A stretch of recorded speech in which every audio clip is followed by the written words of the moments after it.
The race against darkness. There's a saying among warriors: victory isn't measured in battles won, but in the will to fight the next one. Kale Stormborn had won 2 impossible victories. He destroyed 2 anchors, killed 1 member of the Shadow Council, and survived encounters that should have reduced him to ash. By any reasonable measure, he should have been celebrating, should have been a hero crowned in glory, his name echoing through history. Instead, he stood in the ruins of Valor Watch's war room, staring at a map that showed a world dying in real time. Red marks indicated villages that had fallen silent. Black marks showed cities consumed by shadow. And everywhere, the darkness spread. 4 days. That's all they had left. 4 days to destroy 5 anchors spread across a continent. 4 days to stop an apocalypse 3,000 years in the making. With 17 warriors. The odds weren't just against them. The odds had given up, packed their bags, and gone home to wait for the end. But Kale had never been good at accepting the inevitable. Act 1.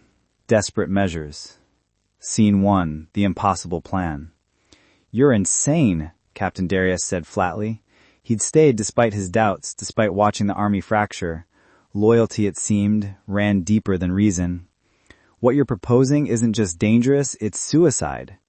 "Everything we've done has been suicide," Kale replied, his silver eyes scanning the map. "The only difference is we're still alive to talk about it." The war room held the last remnants of their force. 17 warriors, including Kale and Lyra. 3 academy mages who'd survived the shattered coast. 2 healers who could barely keep themselves upright from exhaustion. And 1 very old woman who claimed to be a seer, though her visions came at the cost of her sanity. This was the force that would save the world. "Here's the situation," Kale continued. 5 anchors. 4 days. We can't hit them simultaneously. We don't have the numbers. We can't hit them sequentially. We'll run out of time. So we do something no one's ever attempted. He placed markers on the map, forming a circle around 3 of the anchor locations. We hit 3 at once. Split our force into teams, strike simultaneously, and pray the Shadow Council can't coordinate their defenses fast enough. "That's not a plan," Lyra protested, her wounded arm still in a sling. "That's chaos with extra steps. If even one team fails—" "Then we all fail anyway," Kale interrupted. "This isn't about playing it safe. Safe ran out of options 3 days ago. This is about doing the impossible because it's our only choice." Silence filled the room. Every person there understood what he was really saying. Most of them wouldn't survive. Probably none of them would. But maybe, just maybe, they could buy enough time for someone, somewhere, to live free from shadow. "I'll lead Team Alpha," Kale said. "We'll hit the 3rd anchor in the Crimson Wastes. Lyra, you'll take Team Beta to the 4th anchor in the Drowned Forest. Darius, Team Gamma goes to the 5th anchor in the Frost Peaks." "That leaves the 6th and 7th anchors," one of the mages pointed out. "What about them?" "We hit them after. If we survive the first 3. Kale's expression was grim. "I know it's not much of a plan. I know the odds are terrible, but it's what we have. So I'm asking, not ordering, asking, who's with me?" For a long moment, no one spoke. Then Lyra stepped forward, placing her good hand on the map. "Where you go, I go, even into hell itself." Darius followed. Then the mages, then the others, one by one, until everyone in the room had committed to what might be their final battle. 4 days, Kale said quietly. 4 days to save the world. Let's make them count. Scene 2. The Splitting of Ways. They divided the supplies that night. Weapons, healing potions, what little magical equipment remained. It was a pitiful arsenal for such a monumental task, but it would have to suffice. Kale stood with his team, 5 warriors including himself, and 1 mage named Elias who looked barely old enough to shave. Youth and desperation, armed against eternity.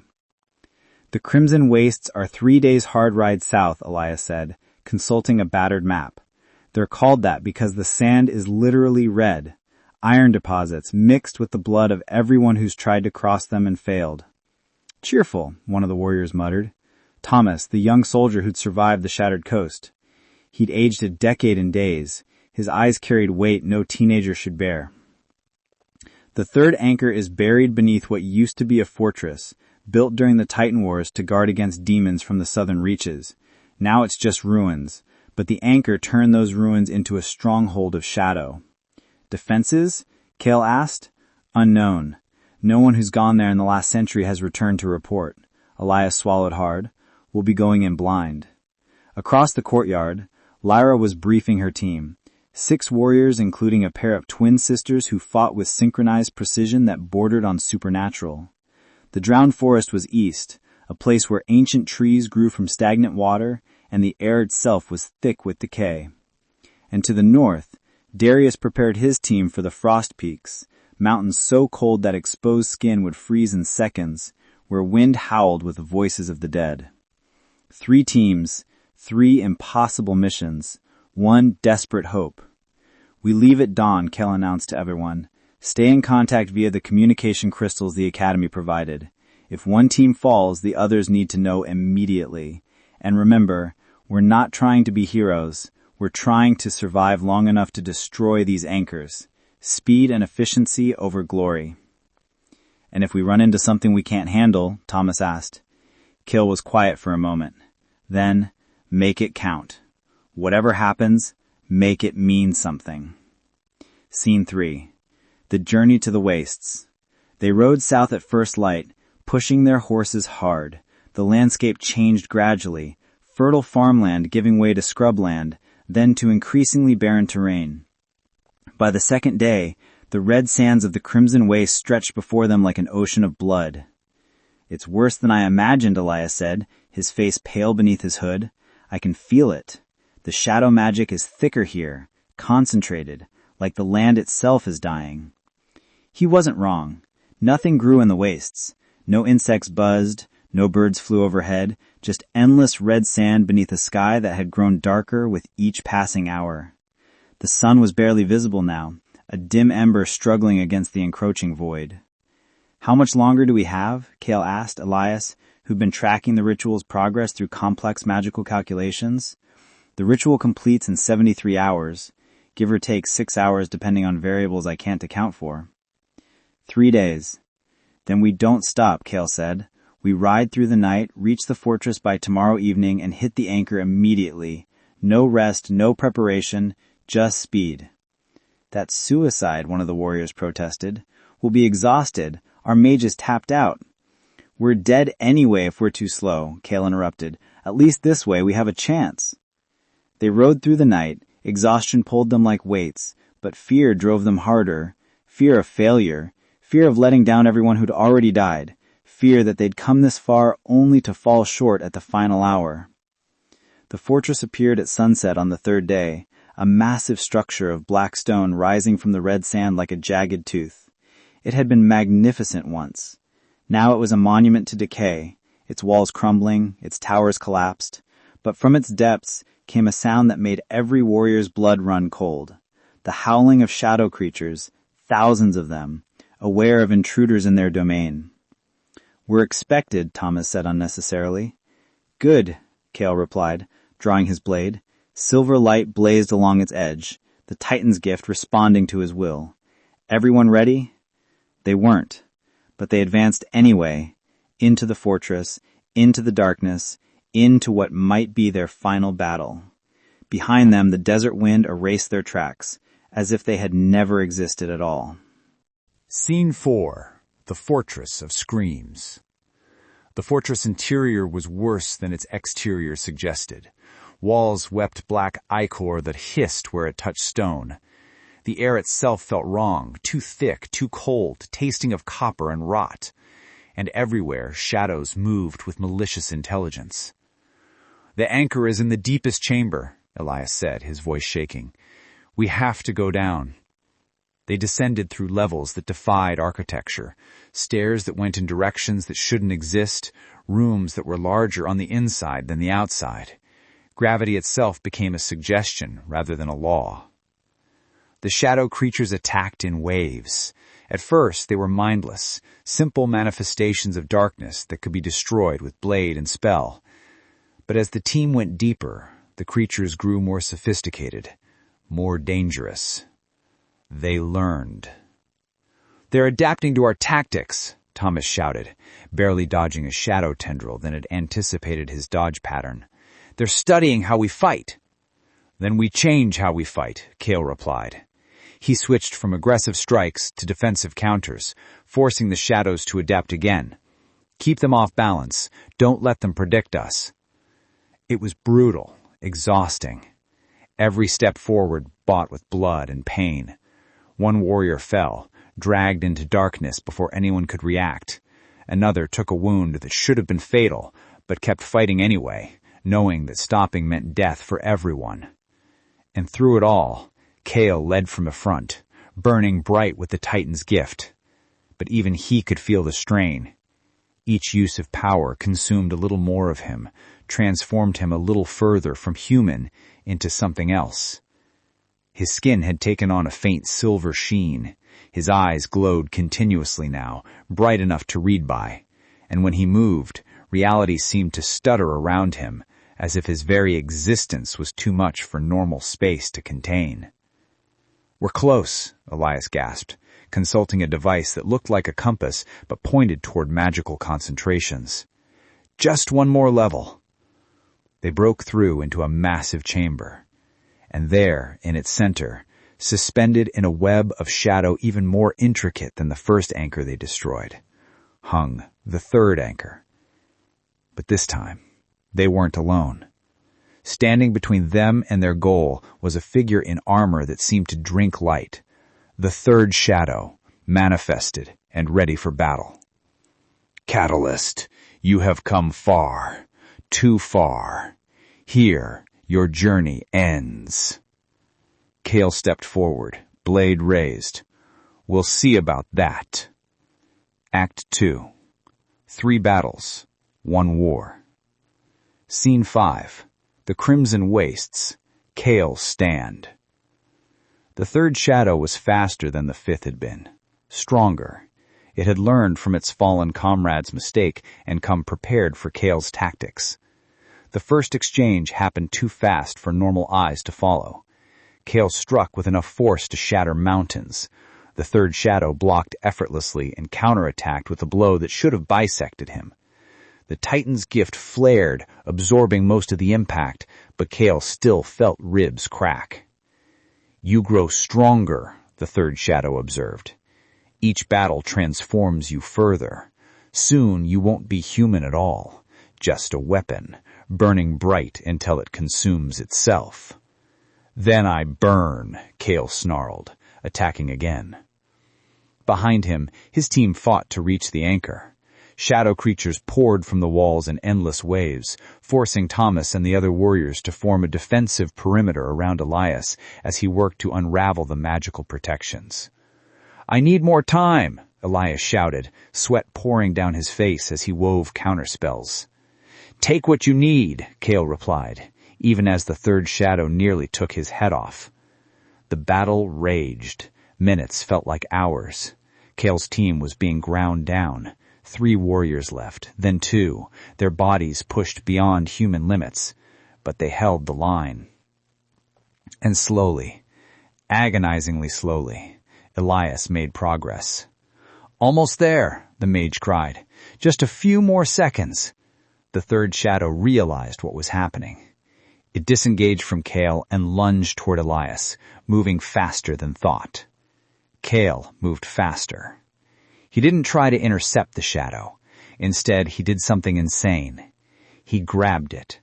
Actually grabbed a being of pure darkness and malevolent will, letting the Titan's gift burn through his hands to make contact. The third shadow screamed, not in pain, but in surprise. No one had ever dared to touch them directly. "Now!" Cale roared. Elias completed the spell. The anchor's protection shattered, and Thomas, bloody but unbowed, drove his sword into the anchor's heart. The explosion should have killed everyone in the chamber, but Cale, still gripping the third shadow, channeled the energy through both of them. His body burned, the shadow burned brighter. When the light faded, the third shadow was gone, reduced to ashes. And Kale was barely recognizable as human anymore. His entire body glowed silver. His eyes were pure white light, and silver flames danced across his skin.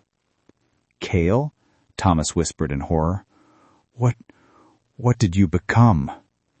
"Whatever it takes to win," Kale replied, his voice echoing with otherworldly harmonics.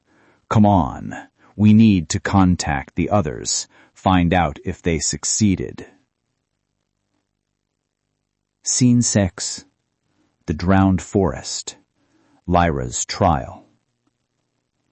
2 days earlier, Lyra's team had entered the drowned forest with hope and determination. Now, only 3 remained.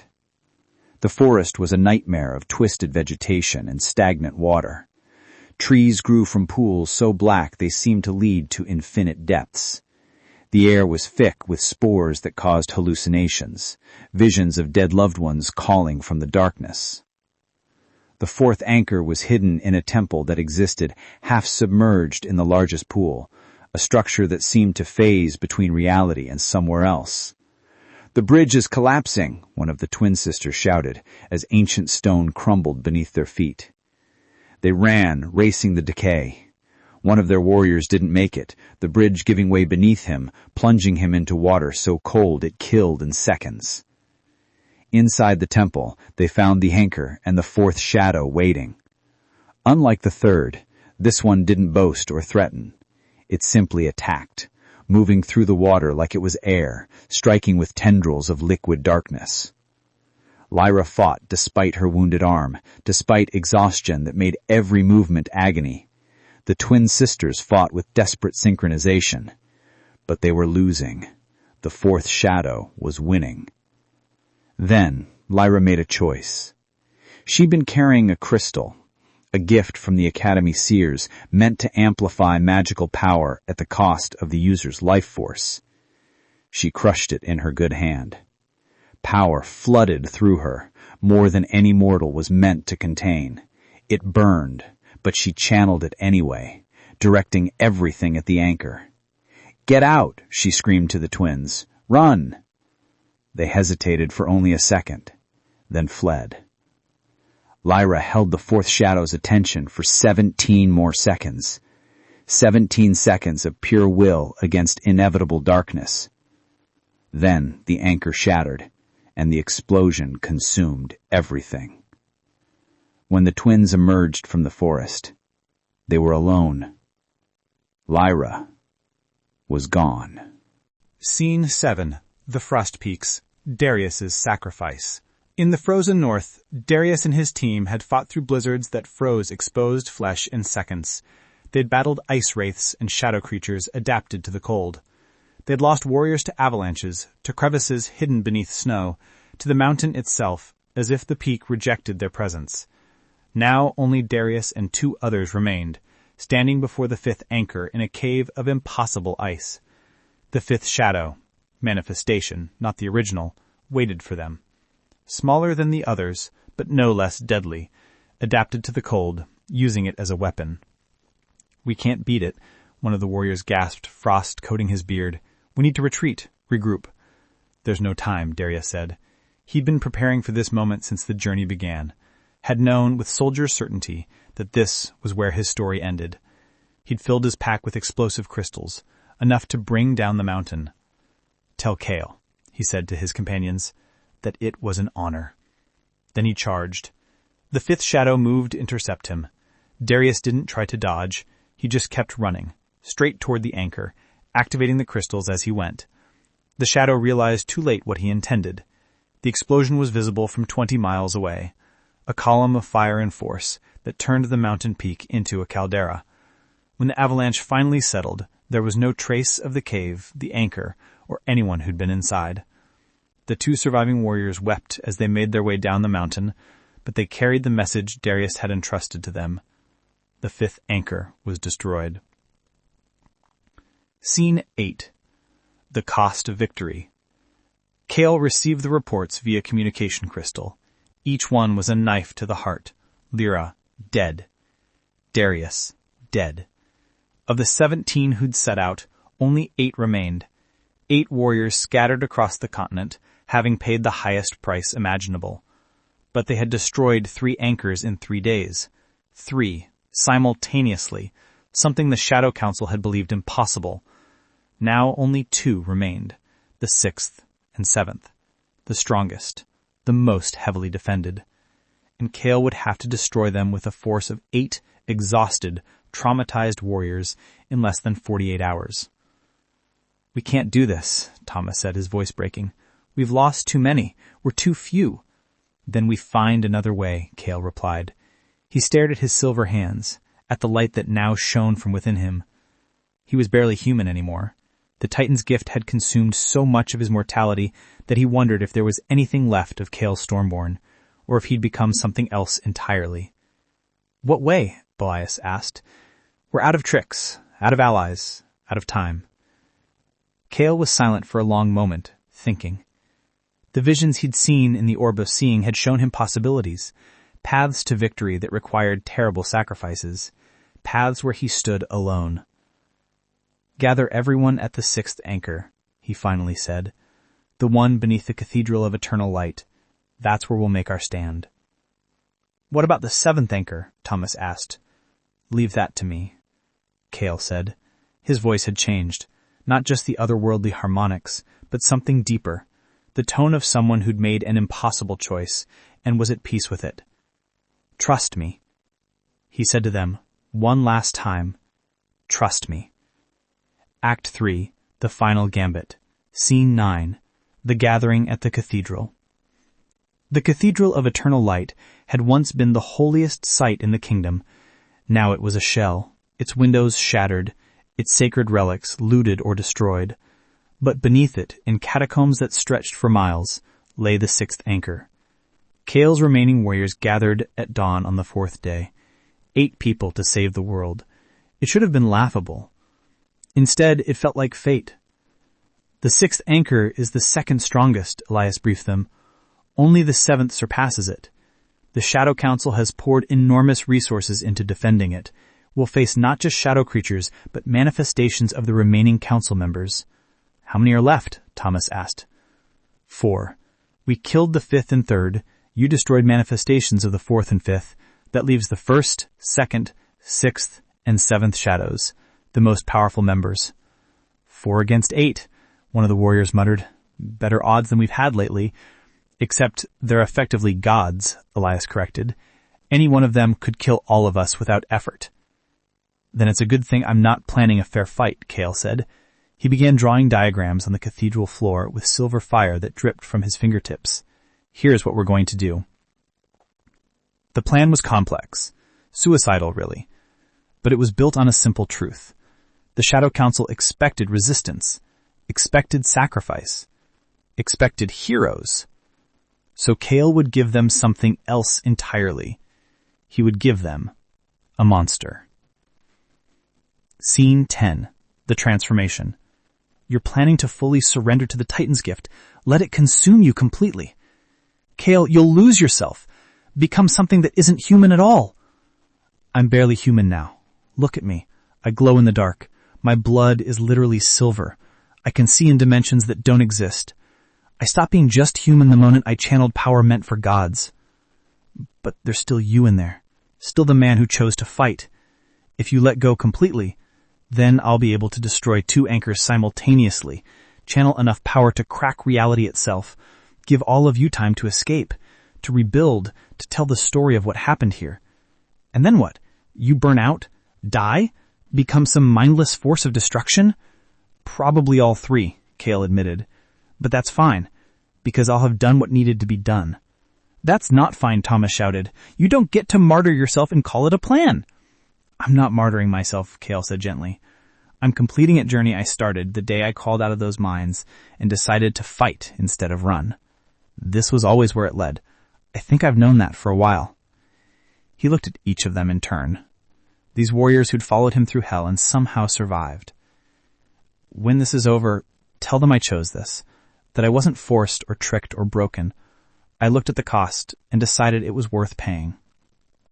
Tell them that in the end, the boy from Blackstone Mines died as something more than human, but less than a god. Died as a warrior who stood when standing mattered most. Kale, it's time, Kale said, cutting him off. He could feel the ritual approaching completion, feel the Shadow Council gathering their power for one final push. Get into position. When I give the signal, you run. Don't look back. Don't try to help me. Just run. They wanted to argue, wanted to refuse, but they knew he was right. This was the only way. It's been an honor, Thomas said, finally saluting. The honor was mine, Kale replied. Then he descended into the catacombs, alone, to face the darkness. Above, his warriors prepared for what came next. They would assault the sixth anchor while Kale, somehow, handled the seventh. It was insane. But they'd believed in impossible things before. They could believe in one more. Epilogue. The light before dawn. In their tower, the Shadow Council felt Kale approaching, felt the power he carried, the transformation he was undergoing. He means to burn himself out, use all his power in one final attack, destroyed both remaining anchors through sheer force. Can he succeed? The sixth shadow asked. Unknown, the second shadow replied. No one has ever attempted anything like this. But if he does, if he somehow destroys both anchors, then 3,000 years of work ends today, the seventh shadow finished. We must stop him, whatever the cost. Then we manifest, the first shadow declared. All of us. Directly. We end this now. The vote was unanimous. For the first time in 3,000 years, all 4 remaining members of the Shadow Council would manifest in the physical world simultaneously. It would leave them vulnerable, mortal even for a brief time, but they would crush the catalyst and everyone who followed him, would grind them to dust and scatter the remnants across time itself. The final battle was about to begin.